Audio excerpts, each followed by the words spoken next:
Le Journal de la Ville, le premier magazine de l'information provinciale.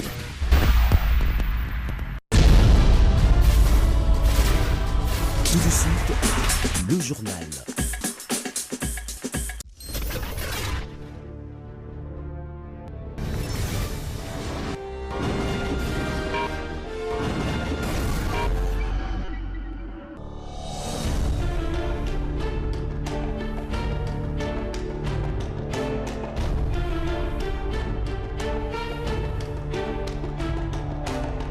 Bon début de semaine à toutes et à tous, mesdames, messieurs, bienvenue dans cette nouvelle session d'information du Journal de la Ville. Tout de suite, les titres. Sommet de la Troïka de l'organe de la SADC à Durban, Afrique du Sud. Kinshasa appelle les dirigeants de la région à accélérer la mise en œuvre des engagements de paix en RDC et insiste sur le règlement de la question des FDLR, les désengagements des forces rwandaises. Après son séjour au Gabon, le président de la République, Félix Antoine Tshisekedi Tshilombo, est attendu en Tanzanie ce lundi 17 août pour une visite qui doit se poursuivre jusqu'au 18 août à l'invitation de son homologue tanzanienne Samia Suluhu Hassan. Une visite qui intervient dans un contexte régional marqué par les enjeux sécuritaires dans l'est de la République démocratique du Congo et les efforts diplomatiques pour consolider la paix. Justice à présent, le procureur général près la Cour de cassation, Firmin Mbondé, instruit les officiers de police judiciaire à compétence générale d'intensifier la recherche. Les utilisateurs des TikTok sont prévenus. Des poursuites pourraient être engagées même lorsque les auteurs se trouvent à l'étranger. Madame, messieurs, c'est tout pour les titres. Encore une fois, bienvenue. Le Journal de la Ville, le premier magazine de l'information provinciale.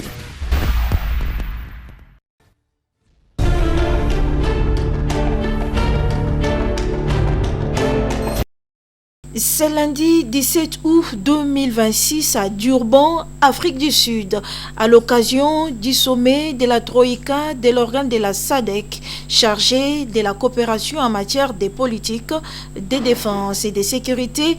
Le vice-premier ministre, ministre de la Défense nationale et des anciens combattants, Guy Kabombo Mwadianvita, a pris part aux travaux accompagnés de la ministre d'État, ministre des Affaires étrangères, Thérèse Kaikwamba Wagner. La ministre d'État a appelé les dirigeants de la région à accélérer la mise en œuvre des engagements de paix en République démocratique du Congo. Elle a insisté sur le règlement de la question des FDLR, les désengagements des forces rwandaises et la levée des mesures défensives du Rwanda dans une logique de réciprocité et de vérifiabilité. Il a plaidé pour la convergence des processus de Washington, de Doha et de l'Union africaine, tout en réaffirmant le rôle indispensable de la SADC.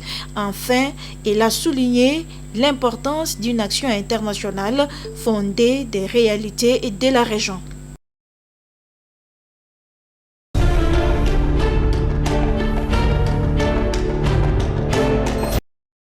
Dans le cadre de la lutte contre la cybercriminalité en République démocratique du Congo, le procureur général près la Cour de cassation, Firmin Mbondé Mambou, a instruit ce lundi 17 août 2026 les officiers de police judiciaire au PJ de rechercher activement les auteurs d'infractions commises sur les réseaux sociaux, notamment les insultes, les propos calomnieux et autres dérapages, y compris ceux attribués à des journalistes conformément au code du numérique. Le commissaire général adjoint chargé de la police judiciaire, Balé Poukaï Mwakadi, fait les points au sortir de la réunion. Il nous a instruit que désormais, nous sommes aujourd'hui les 17. Les TikTokers, les gens qui propagent des faux bruits à travers toute la République démocratique du Congo auront la police judiciaire sur leur trousse. Puisque dans le temps, on réprimait tout simplement l'infraction de propagation de faux bruits. Depuis 3 ans, en 2023, le chef de l'État avait promulgué le code numérique et il n'était pas d'application par les OPJ. Il nous a réveillés aujourd'hui pour nous dire de prendre à bras le corps ce code numérique et commencer à réprimer tous les infracteurs qui commettront des infractions en rapport avec le code numérique. Donc nous sortons de son cabinet, très réveillé, pour que désormais il n'y aura pas seulement les plaintes qu'on va déposer à la police judiciaire, ni les dénonciations. Nous allons nous saisir d'office que les communs des mortels, les infracteurs, qui à tout moment sont en train de salir la réputation des autorités, des Congolais, ils auront la police judiciaire sur leurs trousses.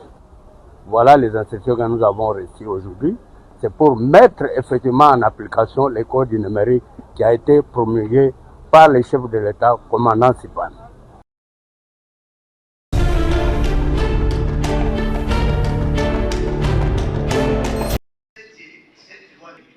Répondant à l'appel du groupe des laïcs de pilotage GLP à l'occasion du lancement ce lundi 17 août 2026 de la campagne nationale de sensibilisation et de la mobilisation autour du message de la conférence épiscopale nationale du Congo Cinco du 20 juin 2026, le mouvement du peuple congolais pour la République MPCR se positionne sur les débats autour de la Constitution.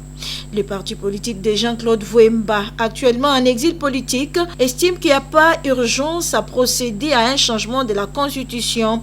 Pour les MPCR, cette question ne constitue pas une priorité face aux préoccupations auxquelles la population congolaise est confrontée. Le parti appelle ainsi les Congolais à faire preuve de conscience et à privilégier les questions qui touchent directement au quotidien de la population. Fabrice Ngabo, secrétaire général du MPCR.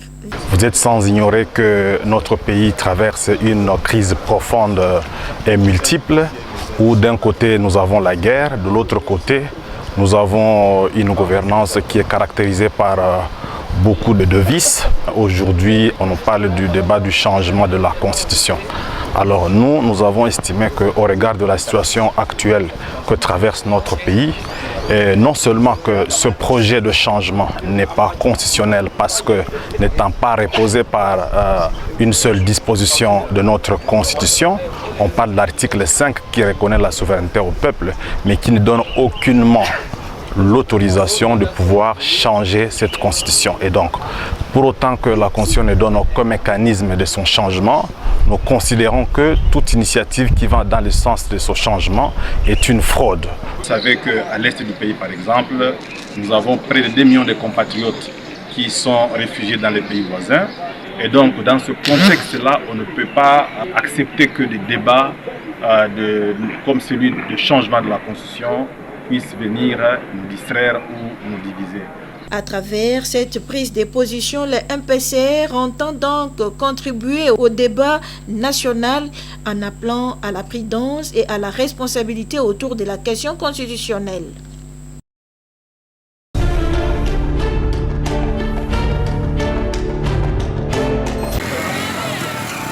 C'était le vendredi 14 août 2026 que la commune de Maluku, en partenariat avec l'Union nationale des jeunes acteurs pour le changement, l'INAJAC en sigle, a présenté au public le plan communal de développement de Maluku en l'an de 2025 à 2030.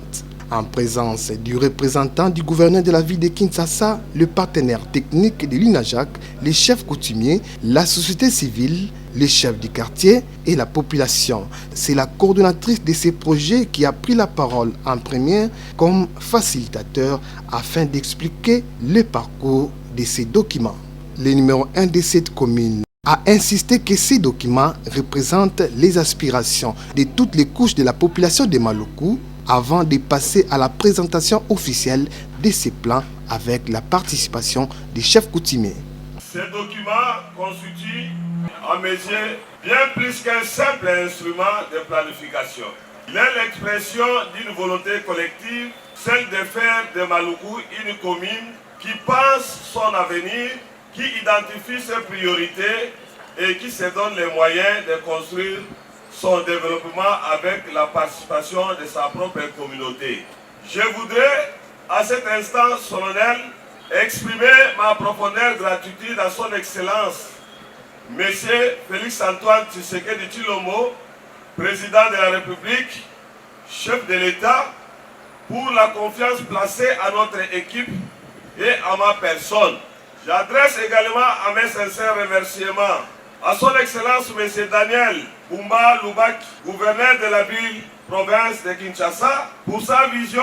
Je tiens à saluer particulièrement l'UNAJAC, ainsi que tous les jeunes acteurs du changement qui ont accompagné ce processus avec compétence et disponibilité. Prenant la parole à son tour, les représentants du gouverneur a loué et félicité les jeunes de l'UNAJAC pour ce grand travail abattu venant des Congolais. Et le PCA de l'UNAJAC Asbel a rendu un hommage vibrant à tous les participants à l'élaboration de ces plans avant d'insister sur l'accompagnement des autorités. Aujourd'hui, on parle de la ville de Kinshasa qui se sent asphyxiée par des embouteillages et autres. Le gouvernement, tant central que provincial, compte élargir la ville de ce côté de la province. Et la commune de Maluku, depuis toujours, était considérée comme un bénéficiaire qu'un acteur. Aujourd'hui, en élaborant le plan communal de développement, Maluku vient de s'imposer sur la table des échanges. L'UNAJAC a accompagné le plan communal de développement de Mongafula, aujourd'hui Maluku, et nous tenons à rappeler aussi au niveau de la ville, nous avons quelques interventions aussi et là, et aujourd'hui nous sommes satisfaits par exemple que le projet Kinlabel va bientôt commencer, dont nous avons contribué aussi, mais ce qui est regrettable dans tout cela, nous ne sentons pas l'implication de l'État, tant au niveau logistique, financier, même de fois des encouragements. Alors dans ces processus, ce qui est vrai, le ministère provincial du plan a accompagné de manière institutionnelle. Nous sommes en échange avec les cabinets du gouverneur, mais nous sentons vraiment un tout petit peu délaissés par le gouvernement congolais. Si c'était une organisation qui venait de l'extérieur, je pense qu'aujourd'hui les audiences se seront suivies. Des brevets de mérite ont été remis à tous les participants.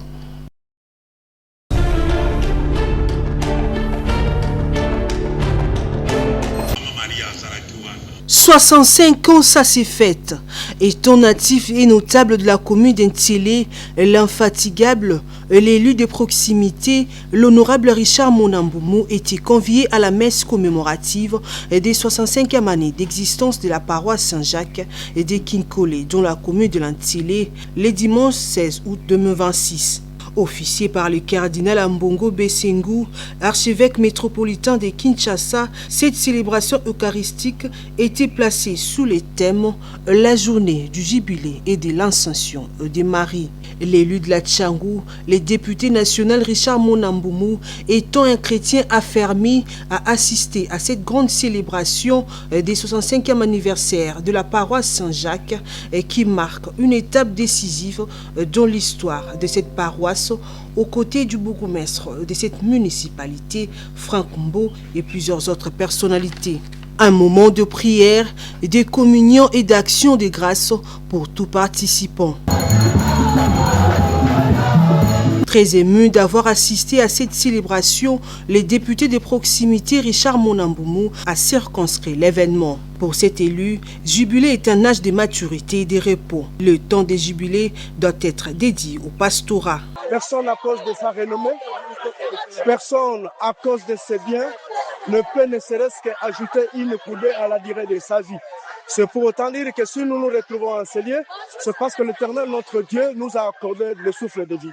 C'était le jour commémoratif au 65e anniversaire de notre paroisse Saint-Jacques. Mais ce que j'ai aimé de l'orateur, parce que c'est le cardinal Fridolin Ambongo qui a officié la messe. Ce que je puis retenir, il a martelé sur les jubilés.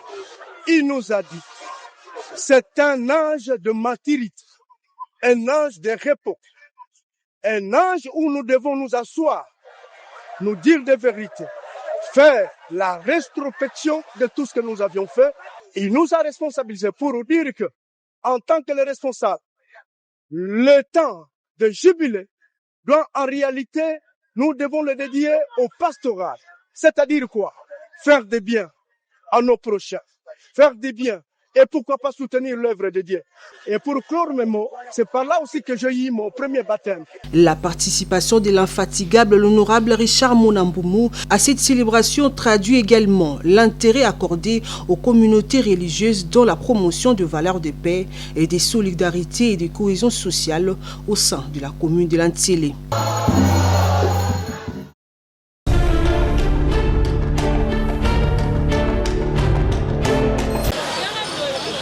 À l'occasion de la célébration de la Journée internationale de la jeunesse, la base d'action commune BAC en sigle, dirigée par son coordonnateur Christian Moukaba, a organisé une marche de santé le samedi 15 août 2026 afin de sensibiliser la jeunesse congolaise à garder l'unité nationale et aussi à protéger l'environnement en accompagnant les bâtisseurs de la nation à bien faire leur travail d'assainissement.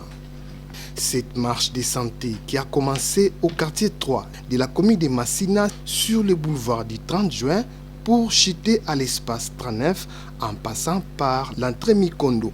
Puis les marcheurs ont pris la direction de l'avenue Sifoko, ensuite sur l'avenue Kulumba avant de clôturer cette marche avec la remise des brevets des fins de formations gratuites organisées par la BAC sur la peinture.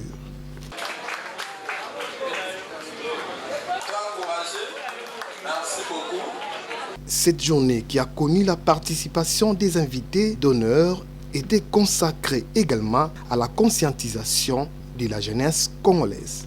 Bon, aujourd'hui, nous avons célébré de notre manière la Journée internationale de la jeunesse. Vous le savez que chaque 12 d'août, c'est nous les jeunes, nous avons notre temps de célébrer notre journée.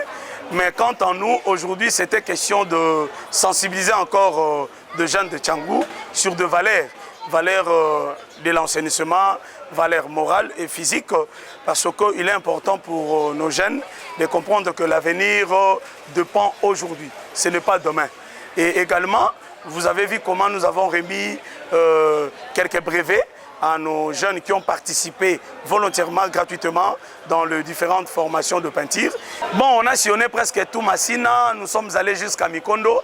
C'était important pour nous de marcher un peu, mais l'essentiel c'était de montrer en face du monde que la BAC d'action commune des associations ONGD décide à partir d'aujourd'hui de former des jeunes de mamans qui ont besoin de la formation professionnelle.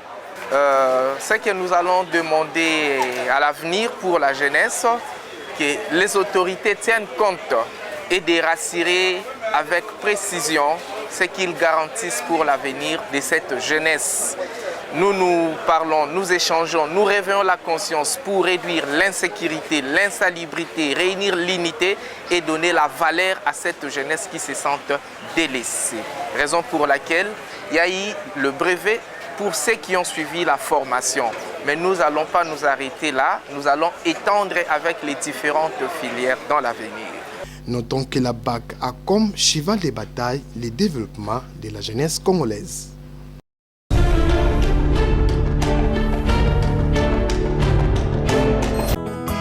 Qui tient lieu de faire part.